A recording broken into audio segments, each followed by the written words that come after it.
It now resides in Lena and Kane, who will live on to change the world even further. And with the two of them, it's possible to create a third cell in a way. A child. Who will be even more Shimmer-like and continue on to evolve in this world as it spreads its shimmerness everywhere.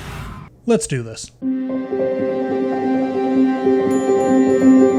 Annihilation is a 2018 film written and directed by Alex Garland based on the 2014 book of the same name by Jeff Vandermeer. It tells the story of Lena, a woman whose relationship with her husband Kane has been brought to the brink of collapse by dissatisfaction, infidelity, absence, trauma, and how she confronts questions of self in the face of difficulty, depression, and the passage of time. It's a film about identity. The plot of the film revolves around an alien presence known as the Shimmer, a mysterious field that exists slowly absorbing swampland in the Florida Panhandle that serves as the stage of the journey into the self that a group of scientists, Lena included, goes on into the Shimmer with the goal of finding its source. The question at the heart of Annihilation is, how do we confront and deal with life-changing events, particularly tragedy and trauma? Are we all fated to seek self-destruction by the coding of our very cells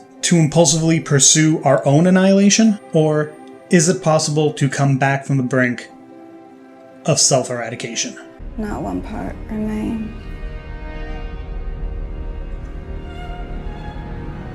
Annihilation. So I'm going to maybe end up saying some unkind things, and I just want you to know that this really comes from a primal place deep down inside the core of my being. I have nothing against any of the individuals whose work I've shown, but these specific expressions just hurt me. Also, I should speak first to the fans of this video. Hi fans, welcome. I don't have anything against the kind of people who make these kind of videos, because I get it. When you come out of a movie that impacted you, whether it made you angry or ecstatic, it's a movie that has energized you.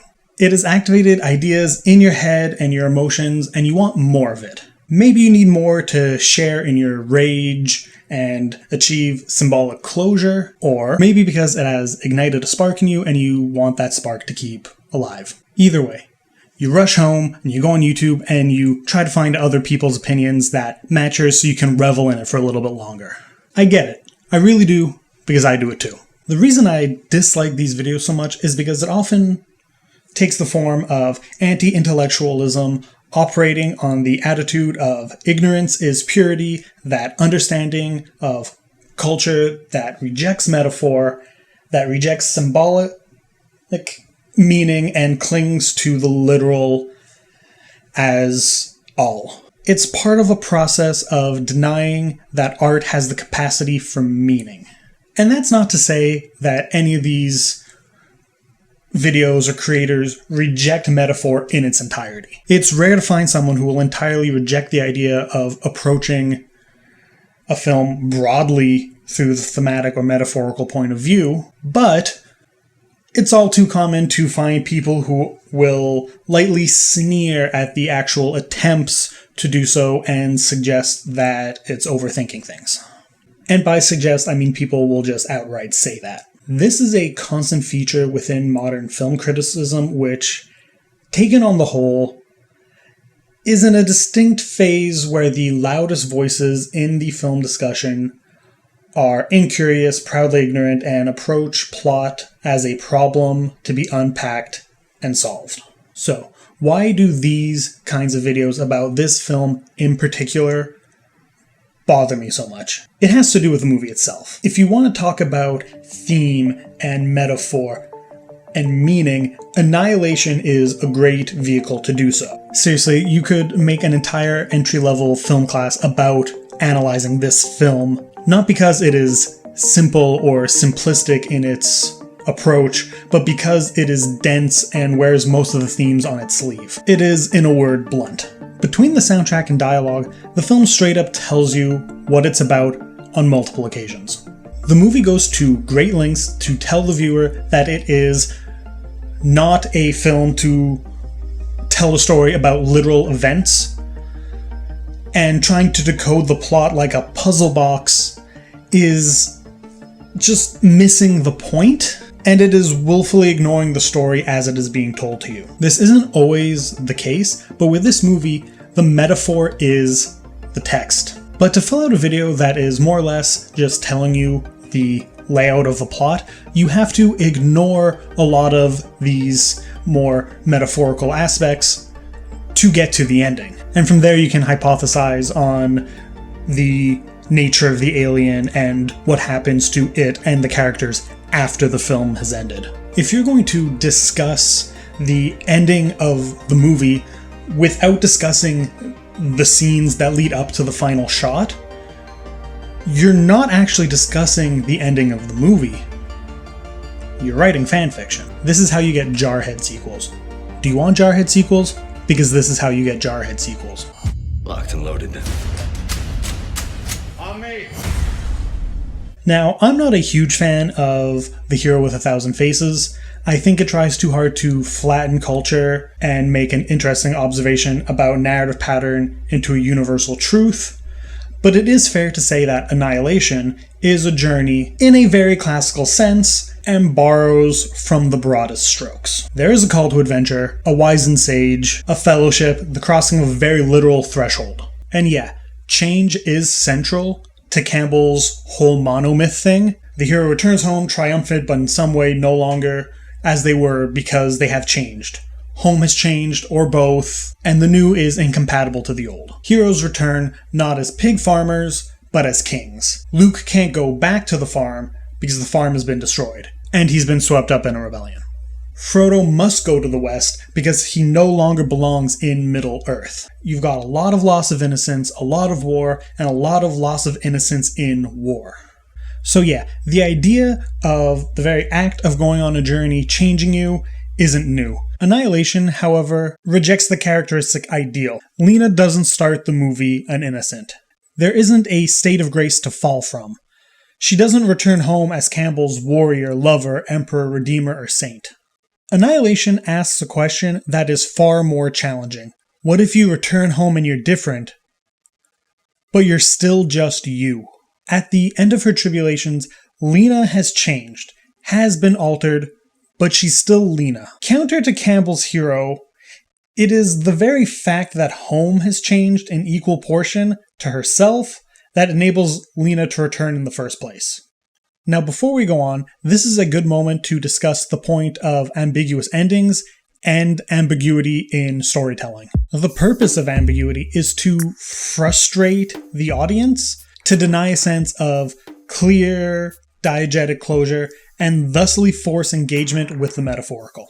Most ambiguous endings make perfect sense if you read them thematically, and 9 times out of 10, the diegetic answer is obvious once you approach the ending from this direction. If you approach the final shots of Annihilation thematically, the meaning of this moment is obvious. But if you resist a thematic reading, then you're going to get caught up in weird nonsense circles asking if the shimmer is an alien terraforming device, as though the next movie, Annihilation 2, is going to be a bunch of rainbow aliens coming down in spaceships getting into gunfights with Aaron Eckhart. Okay, let's be honest. Gerard Butler. On this journey, the fate of the 5 women reflects a variety of possible outcomes in the face of catastrophe and pain, each an extension of their trauma. Cassie is the victim of fate, killed through no fault of her own when a bear drags her off into the night and she is unwillingly consumed into catastrophe. This is an echo of her own words from earlier. The person she used to be was destroyed by the loss of her daughter to leukemia, itself an event that she could neither prevent nor escape. At the end of the day, we're all a roll of the dice away from disaster. Anya the addict is likewise consumed, but where Casey was the unfortunate victim of bad luck, Anya provokes her fate, allowing her rage and paranoia to overcome her before fully self-destructing at the hands of an outside force. Josie, in contrast, gives in peacefully, embracing her own oblivion and simply vanishing into the plant life, content with never knowing the things that she doesn't know. She observes that Ventress wants to face the shimmer and Lena wants to fight it, but she wants neither of those things. She's willing to trade closure for harmony. In her final moments, she discards her long sleeve shirt for a tank top, wearing her scars honestly, at peace, with revealing her secret self to Lena as she first absorbs greenery into herself before being absorbed and seamlessly turned into the greenery herself. Josie isn't just metaphorically in harmony with the shimmer, which is to say her damage, she becomes one with the shimmer. Ventress is dying of cancer, a woman at war with her own body, with the changes that confronting morality impose on who she is.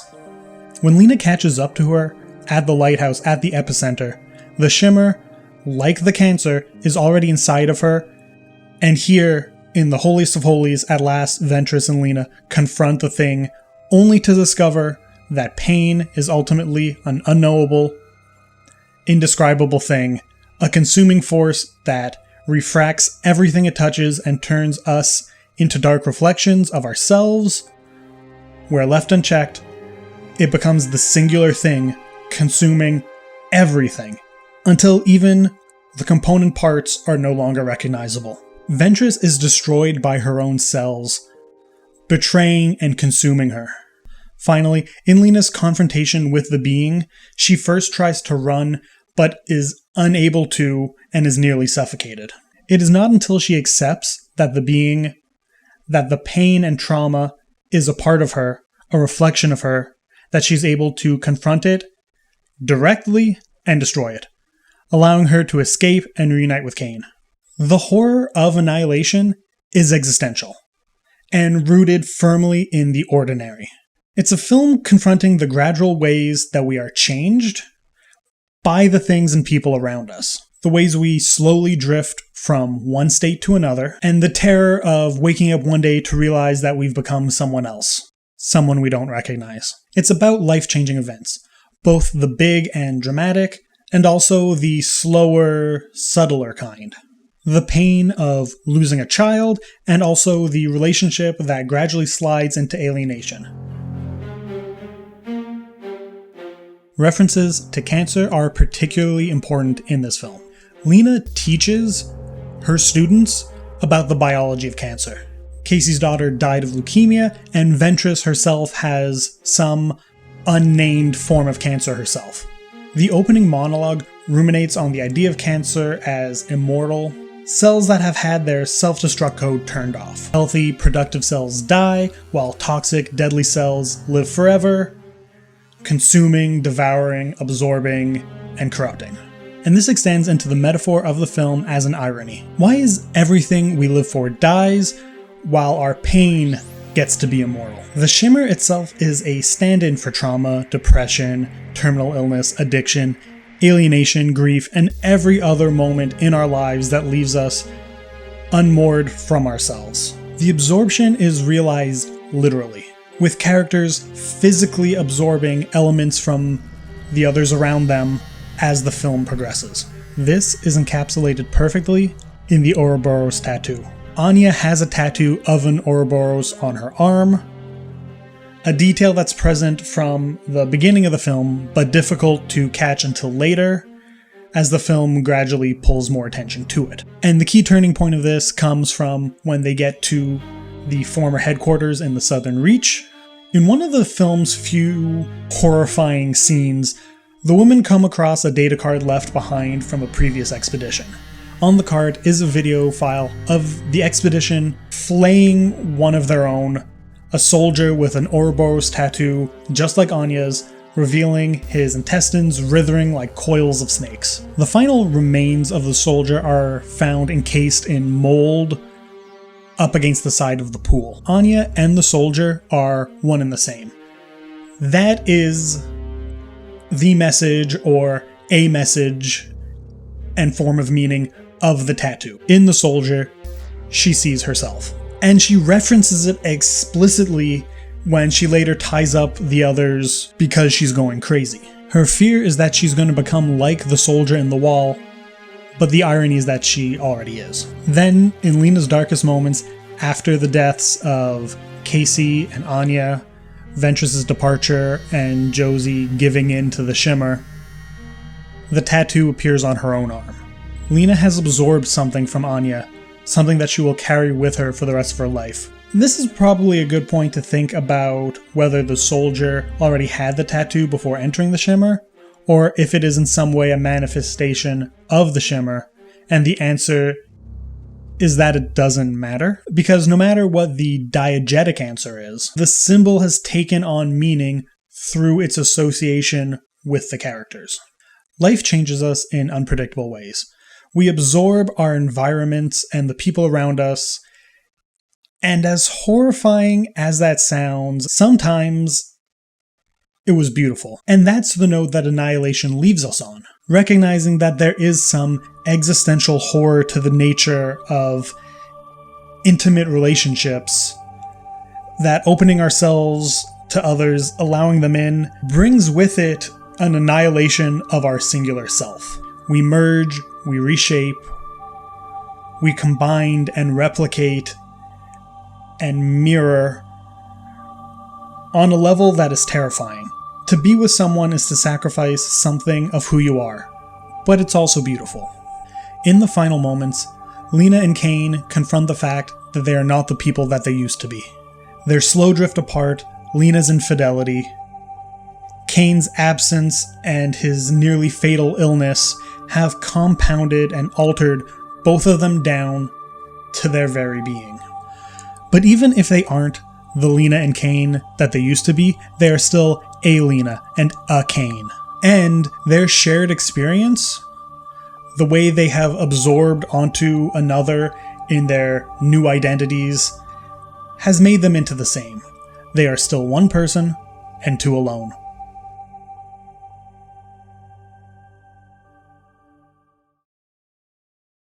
Alright, Internet. Why the fuck did I do this?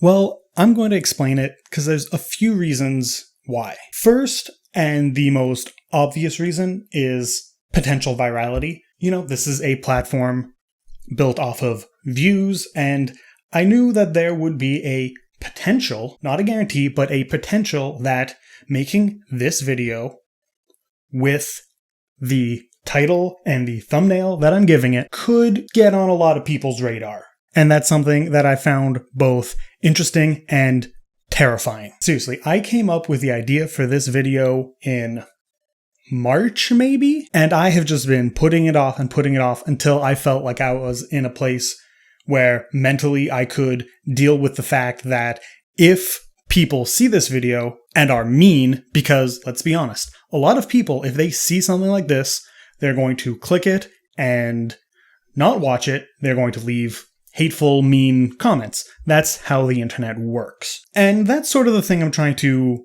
observe and understand with this, for some reason. But that is not the incepting thought of this video. I didn't come up with this idea as what's something that could go viral type thing, because there's plenty of other, probably much more disgusting things I could have done to do that. And that's not the point of this video, that's not the point of what I do on this channel. It's just something that can potentially be observed from this. And again, that's me speaking, not knowing whether or not people are actually going to see this. I could put it out and it gets the 30 to 50 views that half my videos get anyways. The idea for this video actually came when I was thinking about another video that I've been planning on making about remakes. Specifically about the remake that Gus Van Sant did of Psycho, which was shot for shot, but in color with different actors. The goal was to make it as close to the original as possible. And I find that so interesting because while he still did that, it shows how no two filmmakers can truly make the same end product. And that got me thinking about the idea of like two creators on YouTube making the same video. The original thought was writing a script together and then making them their own ways, but then it sort of evolved, well, that's not remaking, that's just working off the same script. Remaking would require getting a transcript and doing it yourself off of that because someone's already made it, obviously. And then I wanted to do it.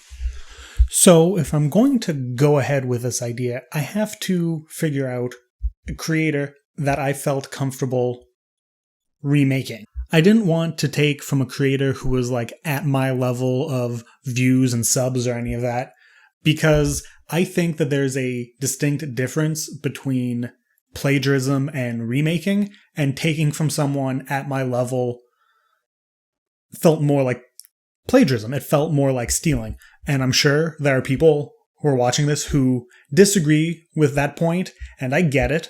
I've bounced back on this concept for months, but that's my view, and that's part of the decision-making process that I had.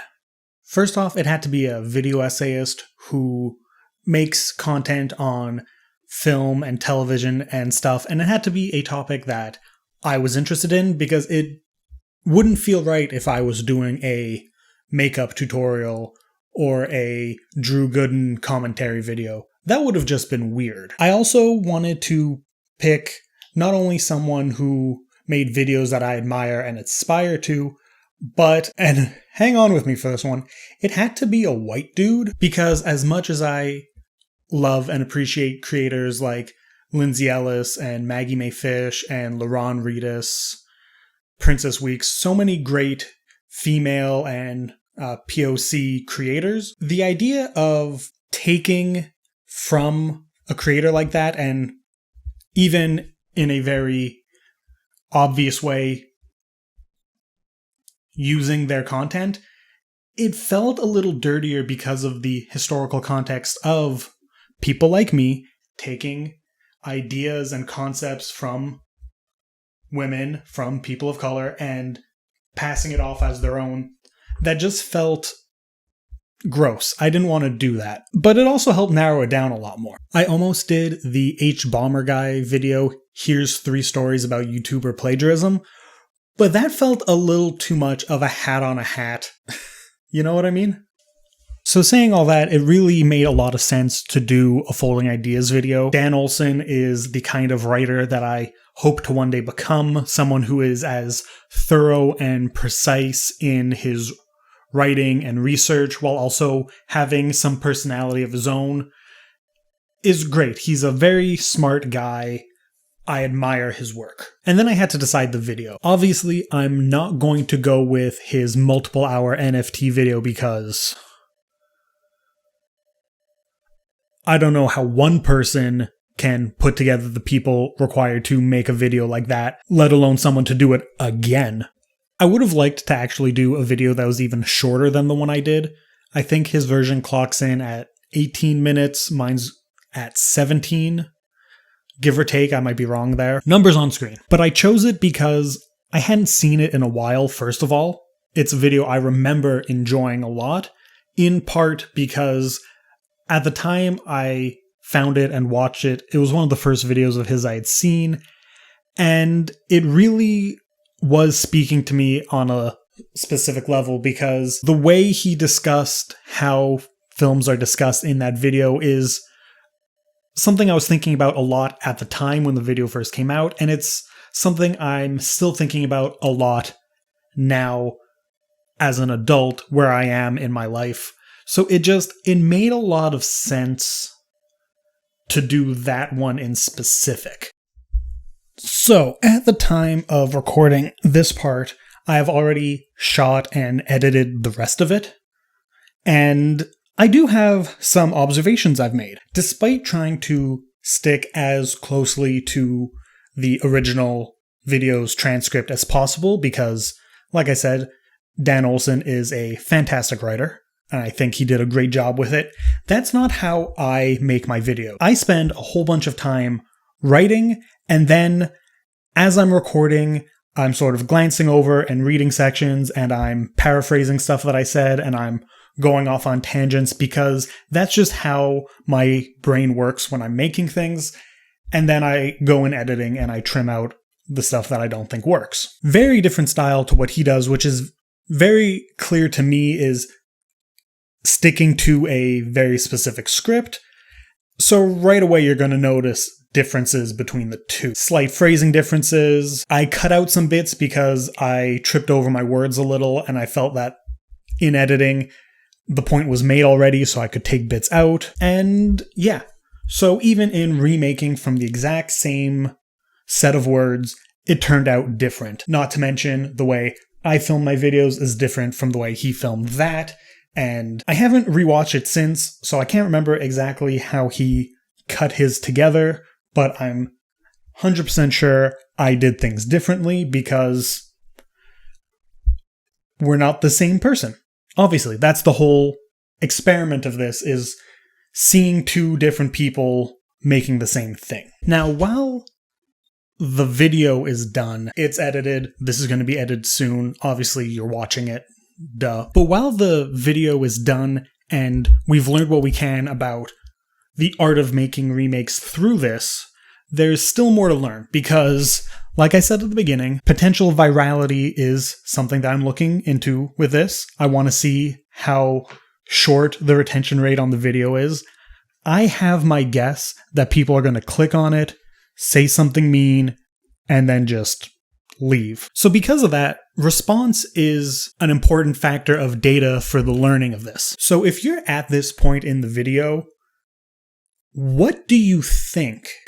Because I want to know, like, aside from whether or not this is a weird idea and kind of fucked up maybe, I don't know, mention that, but mention whether or not you thought that this was a valid piece of learning experience, because I would like to get that information.